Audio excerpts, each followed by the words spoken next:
नारद जी महाराज एक बार भगवान के पास गए। भगवान से जाके बोले, ठाकुर जी मैं कुछ दिन का वेकेशन चाहता हूं, आपसे छुट्टी दे दो। भगवान बोले, क्या करोगे? बोले, आप कोई जगह सजेस्ट करो जहां मैं कुछ दिन अपना हॉलीडे मना के आऊं। भगवान ने मनी मन विचार किया कि नारद जी को कभी कभी अभिमान हो जाता है कि इनसे बड़ा कोई मेरा भक्त नहीं है। नारद जी को थोड़ा अनुभव कराना चाहिए कि भाई नारद जी आप बहुत नीचे हैं, अभी आपसे ऊंची स्थिति में बहुत लोग हैं। अब वो अनुभव भी हो जाए और उनका वेकेशन भी हो जाए। तो भगवान ने कहा, श्वेत द्वीप चले जाओ। 7 द्वीप हैं, हमारा जम्बू द्वीप है जिस पे हम रहते हैं। ऐसे ही 7 द्वीप हैं, उनमें से एक द्वीप है श्वेत द्वीप। और श्री राधा वल्लभ लाल जी जो वृंदावन में विराजते हैं, ये श्वेत द्वीप से ही पधारे हैं वृंदावन में। श्वेत द्वीप में स्वयं महादेव शंकर भगवान इनकी सेवा करते हैं। तो ठाकुर जी ने कहा कि आप श्वेत द्वीप चले जाओ। नारद जी महाराज बोले, मैं कैसे जाऊं, वो तो बहुत दूर है, यहां से कैसे जाना होगा। भगवान बोले, कोई बात नहीं, हमारे गरुण जी को संग ले जाओ। और गरुण जी को संग लिए श्री नारद जी श्वेत द्वीप पहुंच गए।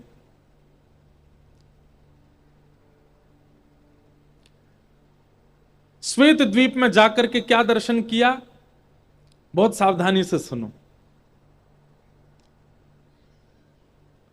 श्री राधा वल्लभ लाल जी का निज मंदिर है। महादेव सामने खड़े होकर के आरती कर रहे हैं। गणेश जी कार्तिकेय जी घंटे घड़ियाल बजा रहे हैं।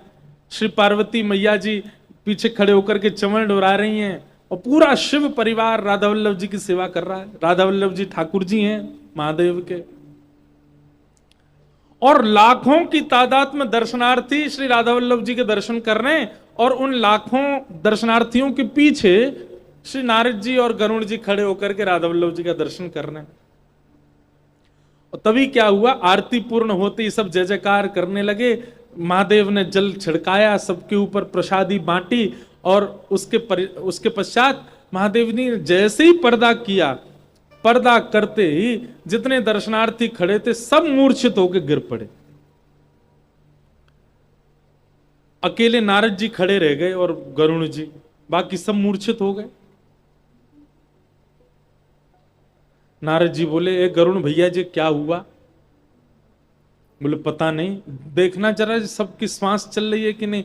गरुण जी ने देखा, सबकी श्वास बंद हो गई, सबकी धड़कनें नब्ज बंद हो गई, सब बिल्कुल मृतक हो गए। नारद जी तो बड़े व्याकुल हो गए, भैया क्या हो गया ऐसा? और ये सब मूर्छित हो गए और मैं और तुम खड़े हैं, इसका मतलब कुछ तो यहां हुआ है जिसका प्रभाव हम पे नहीं हुआ।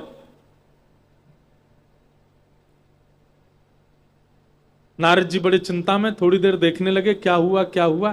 थोड़ी देर बाद महादेव पुनः आए और घंटी घड़ियाल बजा करके जैसे ही राधा वल्लभ जी के पुनः दर्शन खोले, तो जितने लोग अचेत हुए थे वे सब जीवित हो गए। जीवित होकर के खड़े हो गए, राधा वल्लभ लाल की जय, प्राणेश श्री राधा वल्लभ की जय।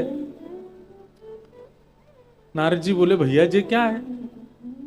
दर्शन बंद होते ही सब मूर्छित हो गए, दर्शन खुलते ही सब जीवित हो गए। महादेव के पास गए, चरणों में प्रणाम किया, बोले भगवान भेद खोलिए, ये क्या हो रहा था अभी यहां पे? महादेव कहते हैं, किसी के प्राण अन्न में बसते हैं, किसी के प्राण धन में बसते हैं, किसी के प्राण वायु में बसते हैं, पर इन सब लाखों के प्राण राधा वल्लभ जी के दर्शन में बसते हैं। जब राधा वल्लभ जी सामने होते हैं तो ये सब जीवित होते हैं, और जैसे ही दर्शन बंद हो जाते हैं तो प्राण ही निकल जाते हैं। सोचो किस अवस्था के लोग हैं। नारद जी ने तुरंत अपनी झोली में सबकी चरण रज भर ली। बोले, इसको नित्य माथे, मेरे को तो लगता था मुझसे बड़ा कोई वैष्णव नहीं होगा, पर मैं ठाकुर जी से दूर जाकर के भी जीवित तो रह लेता हूं। मेरे अंदर तो इतना प्रेम भी नहीं कि मैं ठाकुर जी के वियोग में प्राण त्याग दूं। मुझसे ऊंची स्थिति में तो यह है कि राधा वल्लभ जी ने दर्शन अनवसर किए तो प्राण ही निकल गए।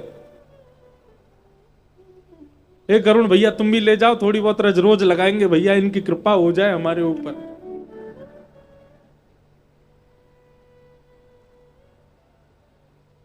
ये सब स्थितियां बंधुओं केवल सुन लो, जीवन में घट तो कभी सकती नहीं हमारे।